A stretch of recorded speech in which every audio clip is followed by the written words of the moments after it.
Hello, hi everybody. Sorry I'm late. I just wanted to go over to my own Instagram just so people had the information that this live is going on. I'm using a speaker today, so I hope folks can hear me. Um, okay, so we've got DJ Polo Boy. Can y'all hear me? Because I'm using like message if you can hear me, if you can hear me well, because I'm using a mic today instead of my usual headphones. Can y'all hear me? Now I'm wondering if people can hear me. Can y'all hear me? Can somebody type if they can hear me or can't hear me? Can you hear me? Because today I'm doing tea time. I've got my tea here. Okay, thank you, DJ. Somebody got the message. Okay, so I've got my tea here. And we're gonna have some tea. I'm just gonna chat with y'all. Our guest that we were supposed to have today, Dr. Leah Jones, is not feeling well, and so we have to honor that. When a doctor is not feeling well, then they do need to take their time. So she's taking her time, and she will join us in 2 weeks or three weeks on the 23rd.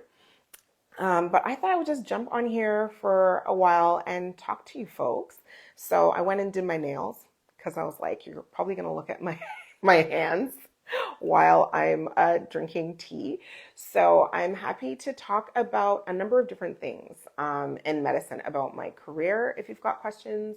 I'm happy to talk about imposter syndrome because that has come up in these Instagram lives quite a bit.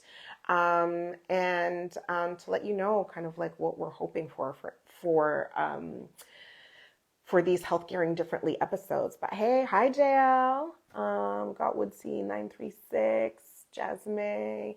So thank y'all for joining. So yeah, I don't have a guest today. I'm just spilling my own tea, providing some information on who I am and what I do. And if you folks have any questions, and actually this teacup is not by accident.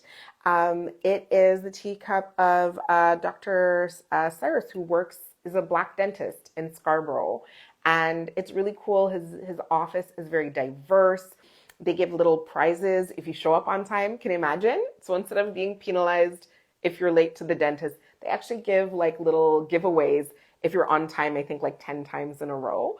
But yeah, he's a Black, I believe, Caribbean dentist, and he's not like judgy. So anyways, so shout out to Dr. Cyrus' office. They don't even know that I'm doing this, but I thought I would, if I'm going to spill tea, I might as well have the teacup that they give you when you join the office. So let's see. So for me, for those who don't know, I'm a family doctor and public health specialist. In fact, most of my work is focused on public health, population health, and looking at Black community health. And I've been doing this for like 10 years. Even though I was told it wasn't a thing and it doesn't exist, I was told racism isn't like an issue in Canada, only in the United States.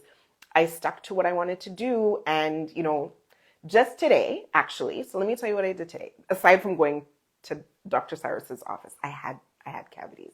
So aside from going to the dentist, today I spent hours on CBC radio. I was doing a CBC radio tour with my co-founder of the Black Health Education Collaborative. So my counterpart, Dr. Omi Shore Dryden, shout out to Dr. Omi Shore Dryden and the doctors at the research doctors and the medical doctors at Dalhousie. But we just released our modules, our education modules for healthcare providers and health students on Black health and anti-Black racism. And we get into like everything, intersectionality. We talk about slavery. We talk about how Black patients' pain is not properly addressed, all of those things. But we're able to create this national resource on Black health that's being used in like hospitals across the country and public health units and universities. But when I started off and I said I was interested in Black health, a lot of people discouraged me, or I was met with that like awkward silence, right? So the lesson there is, if you've got a vision and you've got a a passion for something, then it's really important to try your best in whatever ways you can to keep that in your heart and to do it when you have the opportunities to do it, because now this is going to be taught across the country. So really proud of the team at the Black Health Education Collaborative and the Scientific Planning Committee. But we are helping healthcare providers unlearn the racism of medicine. So that was my day today. I actually just was on the phone and I did 7 to 10 CBC radio interviews, and last week I was on City TV. So we're proud of the work, but we do it out of love for community, knowing that this work contributes to the large ecosystem of change that is happening in healthcare right now towards anti-racist care, decolonized care. So it's a whole movement, and we're part of that beautiful ecosystem. And y'all can feel free to ask me questions at any point. But I think that hopefully is a good segue for me to talk about imposter syndrome. And that obviously doesn't just happen in medicine, it can happen in any field. And we've gotten a lot of questions. So for these Instagram lives, so we've been doing it since mid-February, and almost every time we get, hey, Matt, almost every time, so I'm about to talk about imposter syndrome.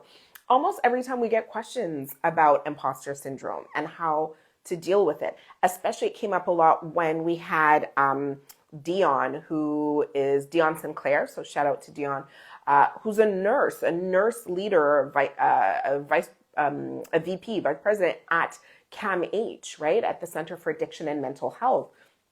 And I mean, she's leading, doctors, nurses, she's a top of top. She's at the top of the food chain for the hospital, leading the way. And there were questions about imposter syndrome as, a Black woman leader, nurse leader in healthcare, in particular for her session. And, she really talks about, kind of having pride in yourself and knowing yourself and walking into the room with pride. I feel the same. I think for me, there are two things that have really helped me with my imposter syndrome over the years. When I first started medical school, first of all, my parents aren't doctors. My parents, worked in maintenance work. My mom was a PSW for years, cleaners, she'd been a secretary and different things like that. I entered medicine through a mentorship program that was for Black and racialized students. And so I didn't have parents who are doctors. And so you enter these spaces and people, either their parents or family members are doctors or professors or whatever.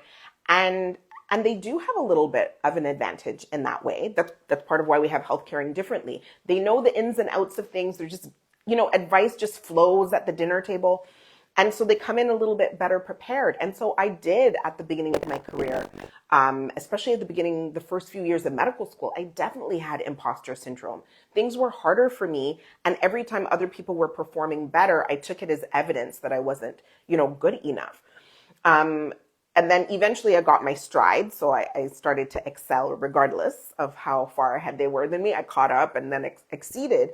But then every stage, it's going to be the same thing where you enter spaces and, might feel out of place.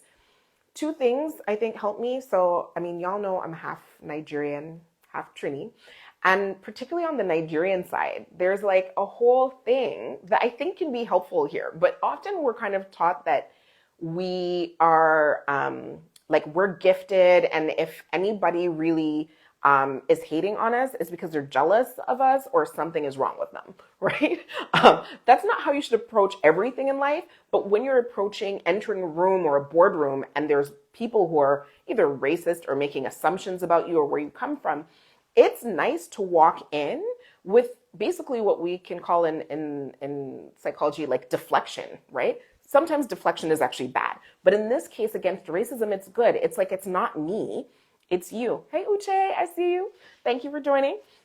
But it's that that we call it, that Naija swag. But I think everybody needs to have that who's dealing with racism. It's to know the fault is not mine. The problem is not me. The problem is you. and to just not internalize all of that negative energy that comes out of racism.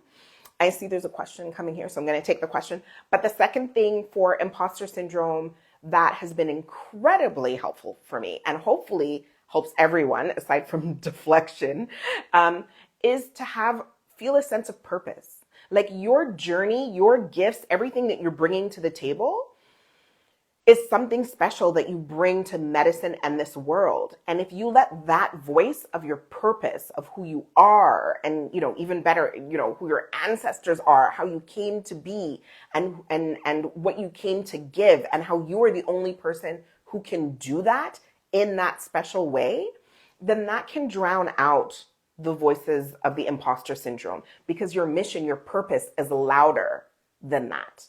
So that would be like my 2 tips for imposter syndrome. Like, don't internalize the racism, actually deflect it. It's not you, it's them. And the second is make sure that voice in your mind of who you are, where you came from, and the special things that you can bring to the field, let that be the voice that overrides the doubt. Okay, so from DJ, Polo Boy, there's a question here. So yeah, y'all ask me questions, because I like to talk. Anybody who knows me knows I like to talk, but it's better if I'm answering your questions, right? So please ask me questions. So DJ Poboy says, what about when you are in grade 12 and want to pursue medicine? What can one do about it? So there's a lot that you can do. I hope that you're getting the newsletter, because that question makes me feel like you're not getting the newsletter. Our first newsletter came out last week. So the first step that we provided is information on pathway programs like the community of support.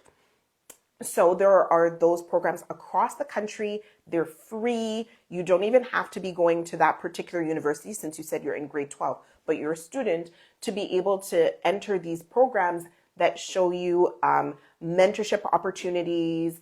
There's videos and opportunities to meet doctors. There's research opportunities that come up. And in our newsletter, that's what we're going to be providing more of. So summer job opportunities as well. So I don't know where you're located, but certainly across the country. Okay, so you haven't gotten the newsletter yet. So definitely go to our website, healthcaringdifferently.com, and sign up for the newsletter. And that's what we're about. We're going to hook you up so you know all the different opportunities. We haven't posted the different jobs in hospitals yet, but that's what we're looking to do over the summer, because there are some jobs where it's often like the doctors who work in the hospital sometimes sign their own children up for these kind of summer jobs. So we're trying to identify what those are and kind of like blow it up, just like let y'all know what the opportunities are. So Dion, when she was on, she mentioned an example of that. I think it's called a program assistant or clinical assistant. But we're gonna let you know about those opportunities to be exposed to the healthcare environment while you're still a teenager and early in your journey to medicine. So yeah, please sign up for the newsletter. But the first issue in March was about the communities of support, like those kinds of programs. So yeah, you live in East York, Scarborough. Okay, so yeah, there's definitely a number of those opportunities in Toronto. And for the University of Toronto, once you're finished grade 12, then there are a number of programs like the community of support. If you're younger than grade 12, so for those of you who might be in it starts from grade 9, then there's the summer mentorship program. So that's another one if folks are in high school. But if you're in just finishing grade 12, then community of support next year from September is like the perfect option. Thank you, JL. She said great work. Any other questions that folks have? I'm wondering if people have other questions. Okay, so I had promised a couple of things. So I'll kind of go on with the different things that I promised to talk about. So, part of that actually is what you asked, DJ, which is what we're doing with Healthcaring Differently. So, next week I'll have my girl, Dr. Marsha Anderson, who is an Indigenous physician, associate dean out in Manitoba. And she and I have worked on so many different projects together to disrupt racism and colonization in medicine, to make sure that there is alignment with regards to Indigenous health and Black health, and making sure that students know that there are two pillars to colonization. So place close attention, two key pillars. One is the taking of lands and the dehumanization and the genocide of Indigenous people that happened on this land. But the second pillar that people sometimes neglect when they're thinking about colonization is slavery, the taking of Africans from their Indigenous land to come here and experience genocide and dehumanization and being worked on this land, including Canada in North America, and how we have to decolonize and undo that in medicine, particularly the dehumanization. So I'm excited to have Dr. Marsha Anderson because she's like fire in what she has done in Indigenous communities and also working in solidarity with Black communities and Black leaders. So she's next week. But overall, what we are, hello, Jessica. Jessica Rabbit. What we're hoping to do between now and the end of April is really provide, like I said, like leaders in the area of health and equity. The week after that, we have the first CEO of a major hospital here in Toronto. So we have Dr. Everton Gooden. So he's the first Black CEO of a major hospital in Toronto. So he will be our guest to talk about his journey, and he's always been involved in mentorship and helping Black youth.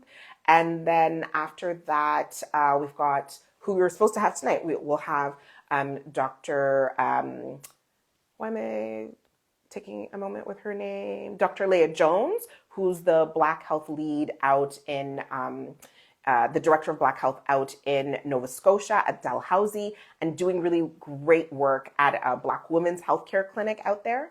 So she's going to talk about that. And then last but not least, we'll have Nahid Dosani, who's of South Asian descent, who does work on palliative care and inclusive health, right?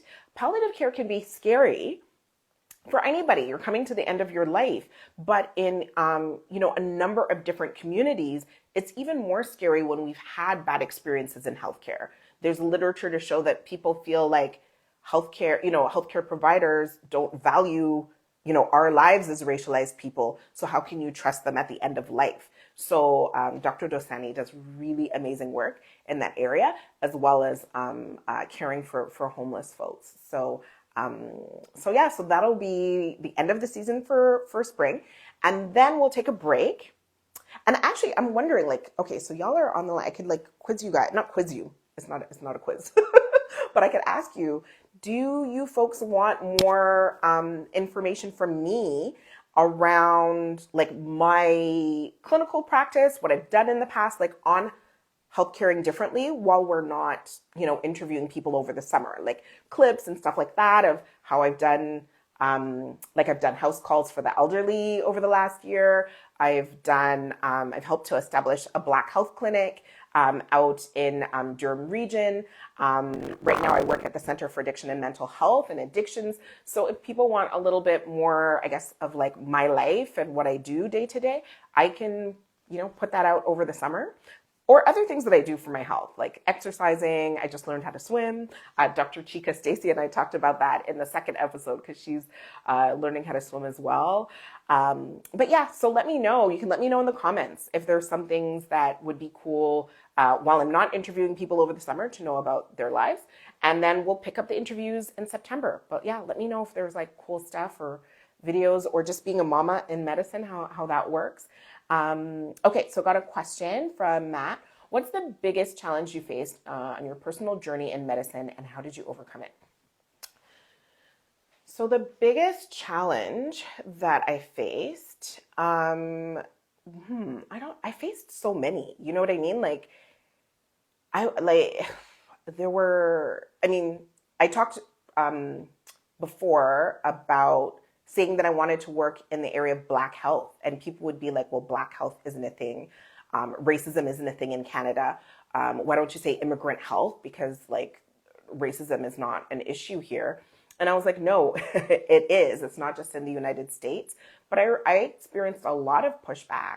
My first big paper, which ended up taking 10 years because we couldn't get anybody to fund it for a long time was on chronic disease and Black communities. Eventually, we ended up focusing on Black women and breast and cervical cancer. So the paper was called Dying to Learn, because there was just no information out there. So experiences and data on Black women and breast and cervical cancer. But when I was working on that as a resident, I remember one of the doctors who came for the research day, she just flat out was like, this is not research. Because we were looking at like previous studies and looking at the 10 years of previous studies. But it was just such a mean, you know what I mean, approach. So sometimes it was direct things that people said. Other times it was just like silence. You know what I mean? When I was advocating around Black community health, even when I became more established and being in circles where I was talking about breast cancer and the need to collect race-based data, and the complete silence in like large rooms of professionals. And then you fast forward through time, just last fall, I was brought into a large conference for the Canadian Partnership Against Cancer, CPAC, they're a national organization.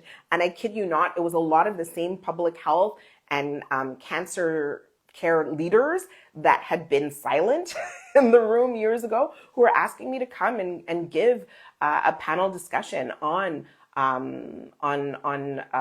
racism, Black women, and cervical cancer, and how to reach out to communities. So it was very full circle for me. So although I experienced those challenges, I'm also on the other, I've been in this business long enough to experience the other side of things where people do come to a realization that these things are important. So that's why I say don't give up, because whatever your identity is or whatever change you want to do, whether it's in medicine or another field, it's not like Netflix where you stand up and say something and then there's like the slow clap and then everybody's like, yes, that's the thing. Like that's actually not what happens. Usually people need to hear something, especially if it's not something they're used to, multiple times and in multiple ways. And then after a while, you can see change.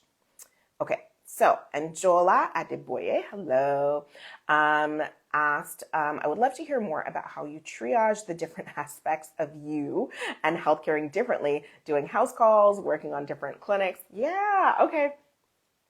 So I mean, I can kind of zoom in on that in the summer. Right now, like I don't do all the things at the same time anymore. Like I used to do that, and that was not a good way of having balance in my life. So right now I'm on sabbatical. I'm not teaching as much. We released the Black Health Education modules, which are education modules, and I worked with U of T and Dalhousie on that. But largely, we have our executive director, Sume. Shout outs to Sume, who and the team that did the core of the work. So I kind of removed myself from core teaching for the last almost year and a half. The times where I was helping to get the Black community clinic started in Durham, I wasn't doing as much of the house calls. I was more doing the house calls in the spring. So basically I do different things at different times as opposed to trying to do it all at the same time, which gives me more space to focus on my kids and my family and myself, right? So my clinic yesterday was canceled because yesterday was a holiday. So I didn't work at CAMH yesterday, but I will on Thursday. Today I had my dentist appointment and then I took a nap.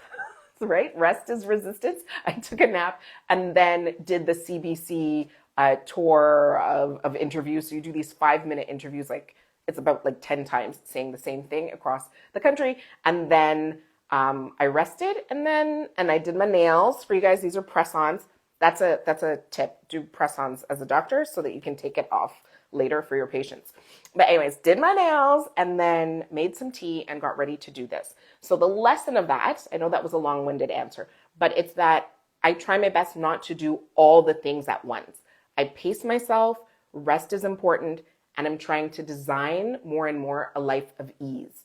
That's not possible when you're a student. You just work hard, but it's important at some point in life to realize like, wait a minute, I shouldn't be running around like this. I need to take the time to enjoy friends and family and just being. So Hopefully that helps to answer your question. But I will put all of the fun things. I like doing lots of different things, just I don't do them all at the same time anymore. So I'll post more about that in the future. Okay, so next question. Let me have a sip of tea. Next question. How do you juggle it all? Motherhood, clinics, advocacy. Okay, so even if I'm not working in all of the different clinics, I am like I'm a mother all the time, and I am involved in advocacy. Once upon a time when I was younger, like any issue, I was ready. Like I'm on it. Like let's go advocate. Let's write that letter. Let's tweet it. Let's have a position statement. You know what I mean? Like I was about it. Any cause you come to me for, I would jump on it if it had to do with like racism or oppression or anything in medicine or in community. I'm 43 now.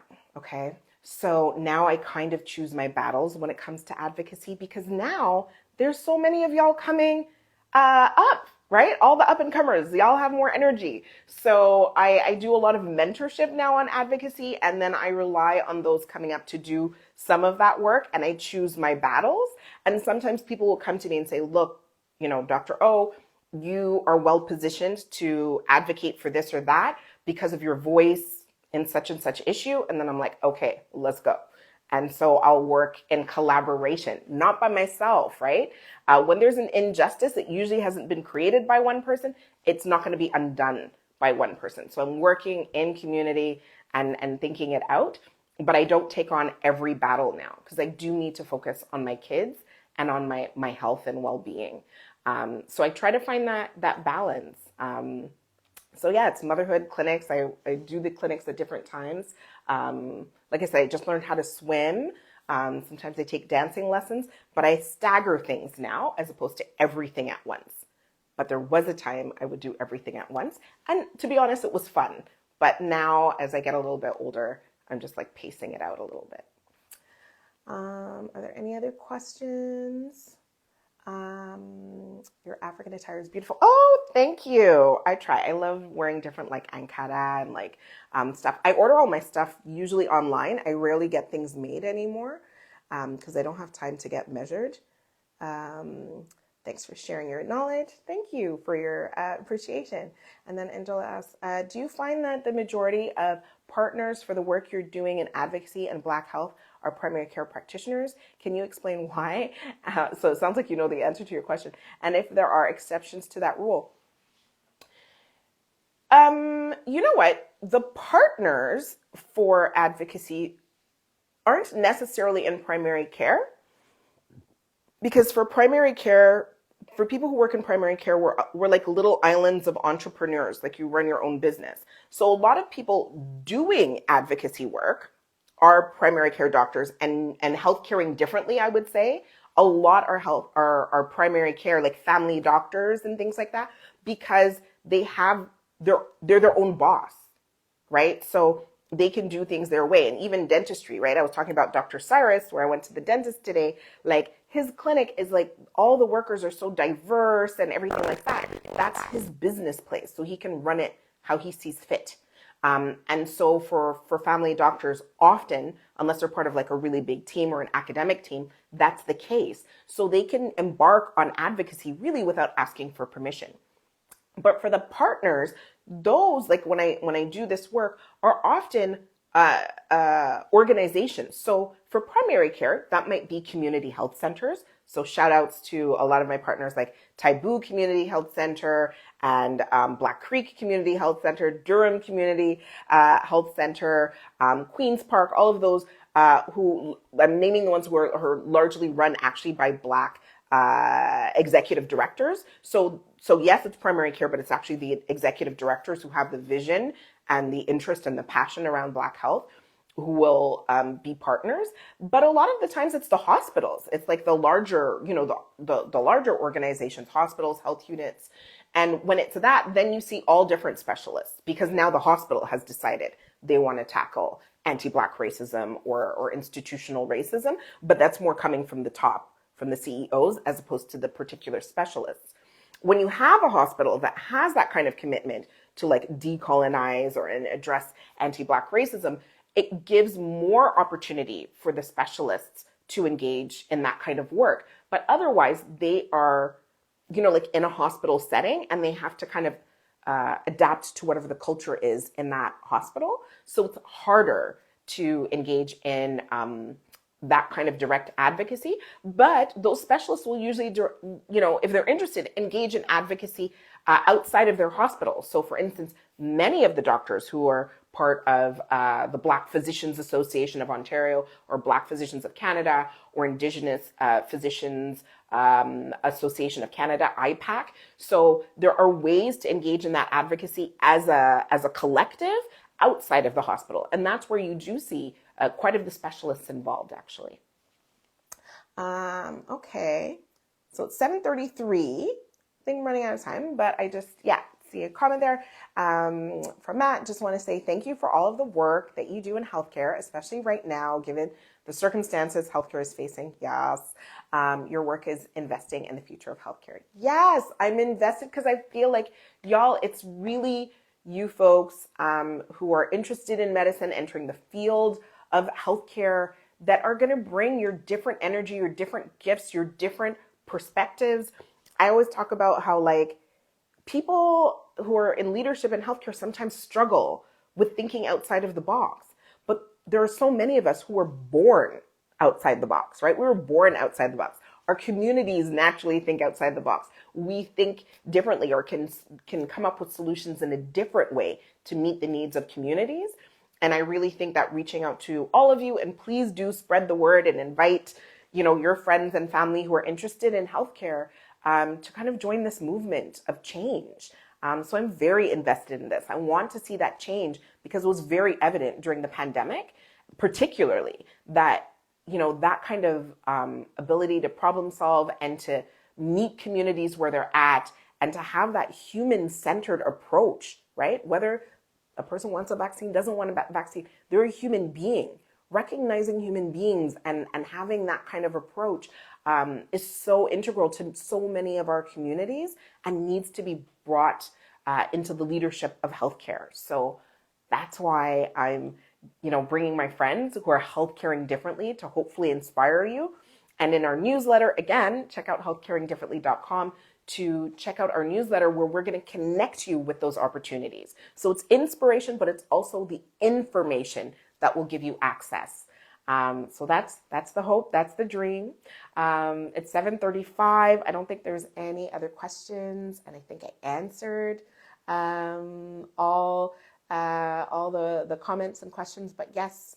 So sending much love to all of you this evening and for the week. And tune in next week where I will interview my girl, Dr. Marsha Anderson, who works in Indigenous healthcare and is just really an amazing role model and advocate. So I look forward to y'all tuning in. See you next Tuesday.